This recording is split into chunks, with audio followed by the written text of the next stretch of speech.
Parlamentarios contra el hambre, que está buscando tomar medidas en la región para poder acabar con el hambre. Bueno, y Perú, como otros países de la región, se ha comprometido a erradicar el hambre en el año 2025, o sea, dentro de 10 años, ¿no? Se ha suscrito este compromiso este año, ¿no? En marzo. Desde Oxfam se insta también a los parlamentarios a tomar medidas urgentes contra el hambre. Hay que recordar que pese a los avances en la región, todavía existen 37 millones de personas que pasan hambre. Es un número bastante elevado. Vamos a dialogar con nuestras invitadas aquí en Radio Exitosa. Estamos con Giovanna Vázquez, especialista de Oxfam, justamente, y Wendy Cruz, vocera de la campaña Credi Mujer. Ella viene desde Honduras, tengo entendido. ¿Es así? ¿Qué tal? ¿Cómo está Wendy? Muy buenas tardes. Un placer estar en este espacio. Vengo de una organización campesina que se llama La Vía Campesina y somos parte de esta plataforma de un crédito solidario que hemos estado impulsando con parlamentarias hondureñas. Ah, correcto. También nos está acompañando Giovanna Vázquez. Sí, ¿qué tal? ¿Cómo le va? Buenas tardes, un gusto. ¿Cómo enmarcamos este asunto, ¿no? Combatir el hambre parece, desde un análisis quizás mucho más crudo, una especie de utopía. Y eso de comprometer a nuestro país para que pueda erradicarse el hambre, no sé, cifras que sean mínimas, parece muy complicado. Por favor. Bueno, sí, pero no es un compromiso tan difícil de cumplir, ¿no? En los últimos años, en el caso de América Latina, ha habido una reducción importante de los indicadores de inseguridad alimentaria, según la FAO, ¿no? América Latina ha sido el continente que ha logrado avanzar mucho más en tratar de erradicar el hambre. No estamos hablando aproximadamente de una disminución de 50 millones de personas que han salido del hambre en este tiempo, ¿no? Sin embargo, informes oficiales de la FAO también nos hablan de entre 37 millones de personas que aún están en una situación de hambre y que es complejo, ¿no?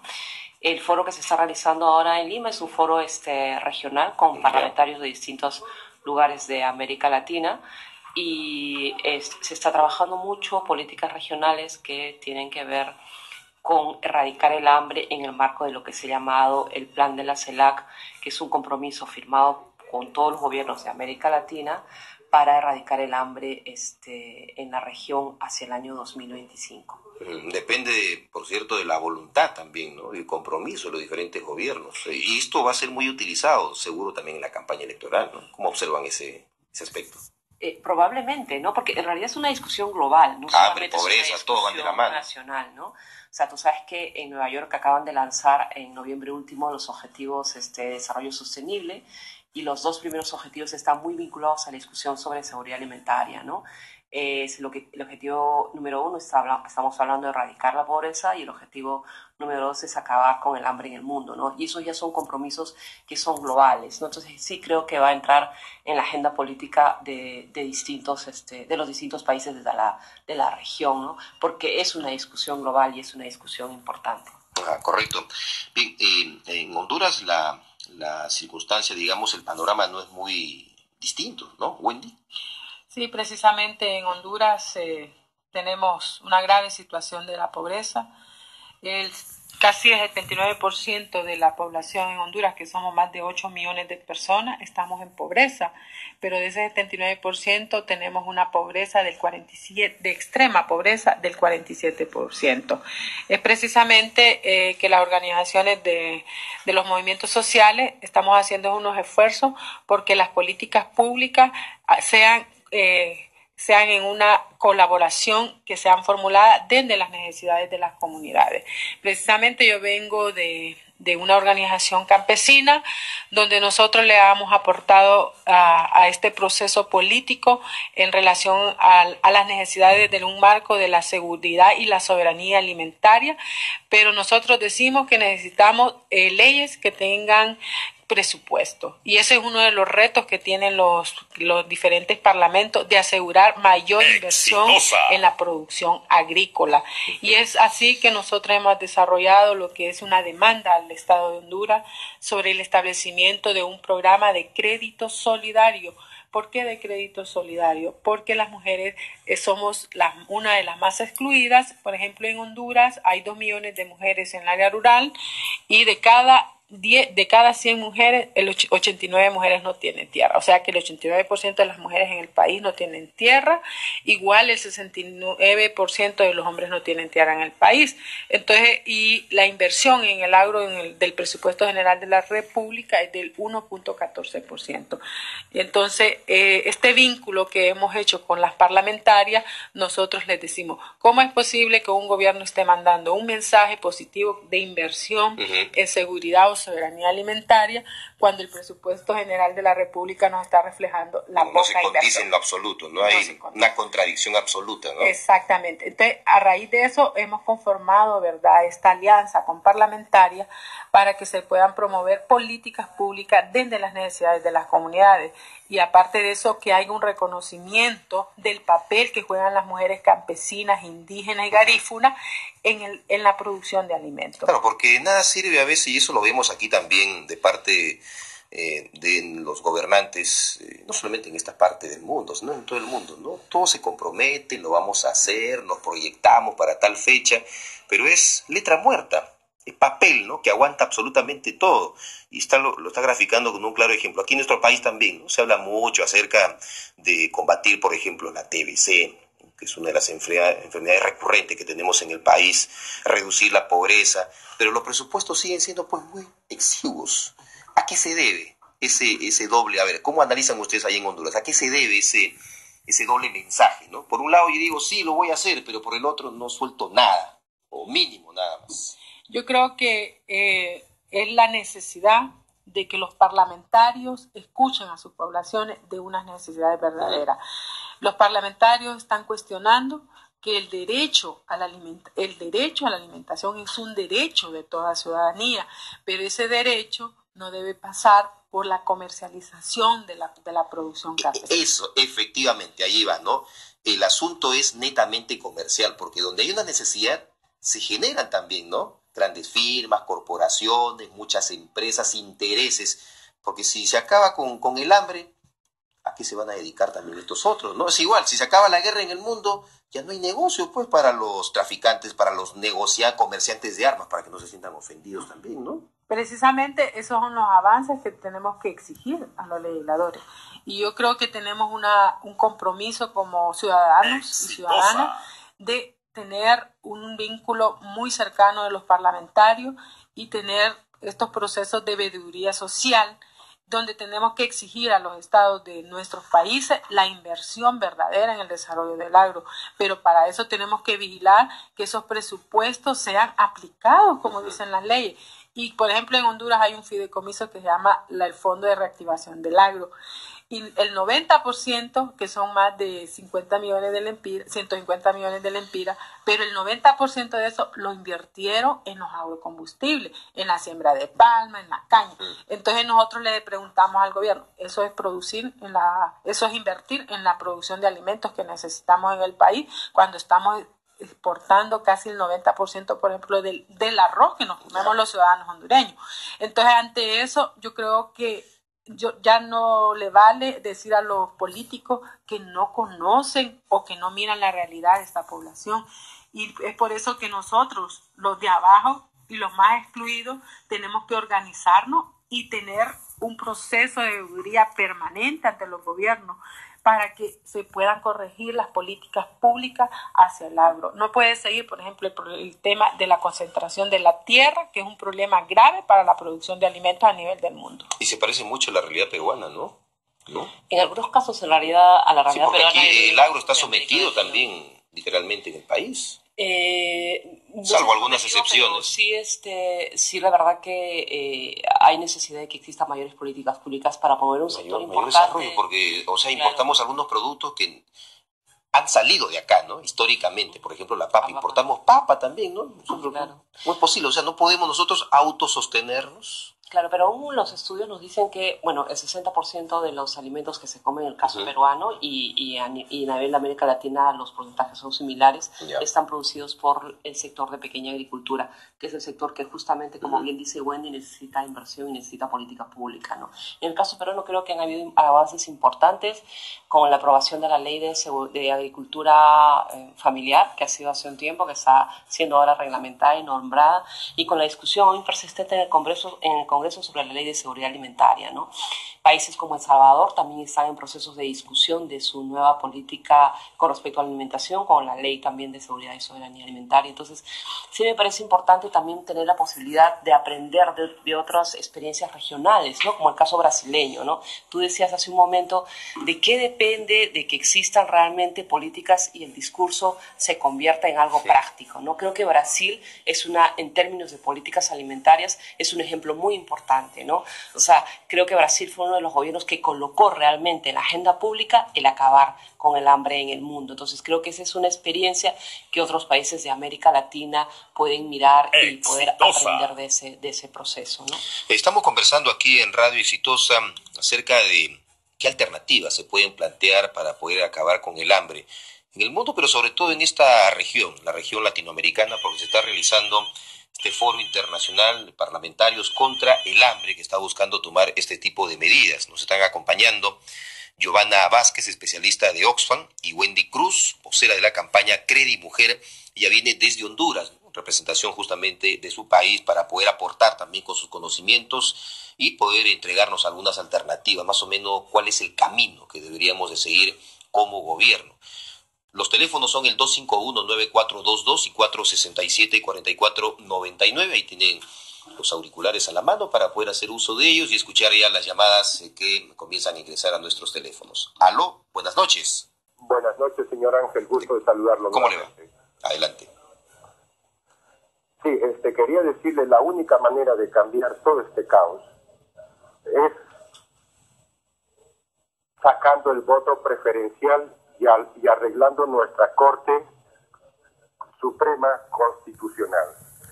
Si no se arregla eso, señor, los precios de nuestros productos no podemos consumirlos porque los elevan nos dan el precio exterior, no el precio interior. La quina, la kiwicha, productos que son alimenticios están inalcanzables para la población peruana. ¿Por qué? Porque los legisladores, congresistas están encargados de darle los precios internacionales y mantener esos precios internacionales dentro de nuestra nación. Esto, si no se deroga el voto preferencial, este año el país no va a votar por nadie, señor. Sí. No lo creen hasta ahora, pero ya lo verán. Gracias, señor Ángel. Bien, muchas gracias. Gracias por sus comentarios. Vamos con otra llamada más, 7:20. Los teléfonos 251-9422 y 467-4499. Hay diferentes iniciativas que se dan en esta materia, entonces, para poder combatir contra el hambre, reducir los índices de personas que viven también o están por debajo del nivel de la pobreza, que tenemos algunas cifras que son pues muy pintorescas también, ¿no? Prefieren a aquellos que ganan menos de 200 o 300 soles, pobres o pobres extremos. Los demás ya no son tan pobres, entonces, a ver si se puede vivir con esa cantidad mensualmente. ¿Qué se puede hacer? ¿Usted cree que es factible, es viable? ¿Cree que, como mencionábamos aquí, es una utopía más bien? ¿O es un círculo vicioso? Porque eso genera también todo un negocio. Vamos con sus opiniones. Aló. Aló, muy buenas noches. ¿Cómo está, señor? ¿De qué parte nos llama? Amigo, para opinar sobre la cuestión alimentaria. Así es, a ver, ¿cuál es su aporte, señor? Tener presente que nosotros dependemos del imperio incaico, donde mantenía 12 millones de personas con su agricultura, de tal manera que nosotros debemos volver a ese, porque estamos produciendo gente a una cuestión geométrica y la producción a una cuestión aritmética, de tal manera que nosotros acá en Tumbes, supongamos, solamente éramos 110.000 cuando teníamos 11.000 hectáreas y ahora tenemos 250.000 habitantes y sigue la misma, no ha habido una política alimentaria. Y estoy de acuerdo con los ponentes que están a su costado, en que debemos unirnos para hacer transferencias de tecnologías agrarias, más que todo, porque eso va a dar vida a las comunidades, y las comunidades necesitamos de esas investigaciones científicas, desde los antiguos incaicos hasta para propagarlos a todas las comunidades de todo el Centroamérica y Latinoamérica. Por lo tanto, debemos unirnos los pensamientos para que las universidades trabajen en ese tipo de proyecciones. Muchísimas gracias, señor periodista. También a usted, muchas gracias, señor, por su participación. Tenemos otra llamada, vamos entonces a comentar también estas intervenciones con nuestras invitadas. A ver, ¿qué les parece en todo caso? Wendy. Bueno, yo creo que es importante que los pequeños y medianos agricultores, hombres y mujeres del campo, tienen que saber que son los que alimentan al mundo. El 70% de los alimentos que consumimos es producido por los pequeños y medianos agricultores, no es producido por la gran industria. Es por eso la importancia de reconocer ese papel que juega el campesinado, el indígena, los pueblos afro. ¿Por qué? Porque los estados tienen que entender que deben haber una inversión en la producción de alimentos. Y para haber una inversión tiene que pasar también con el tema de acceso a los recursos, que es la tierra, el crédito y la asistencia técnica.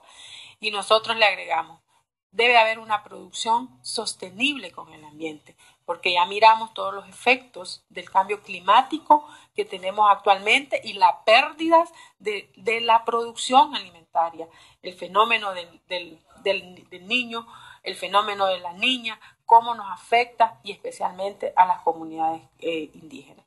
Es por eso que cada día graníticamente tenemos que acercarnos a los parlamentarios, no tenemos que dejarlos que legislen solos porque ellos no están respondiendo a las necesidades de esta población.